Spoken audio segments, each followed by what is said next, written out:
శ్రీశైలంలో దసరా మహోత్సవాలు వైభవంగా జరుగుతున్నాయి. మూడవ రోజు బ్రహ్మరంబికాదేవి చంద్రకంఠ అలంకారంలో భక్తులకు దర్శనమిచ్చారు.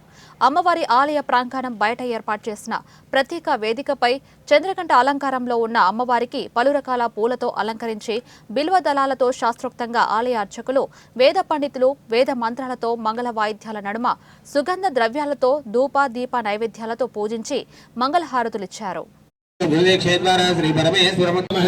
ओं वेदमात्रे नमः। ओं चंद्रवर्णाजे नमः। ओं शांकरजे नमः। ओं इष्टसिद्धिप्रदाय पंचदशर संजस्त्रे कामस्य पंचवेद पूर्णन्दनादे सवनीतम इदमान आयुस्तेज चन्द्रङ्गासुरवस्त्रमाम्बादेव्यमः नमः। देवस्य पत्नी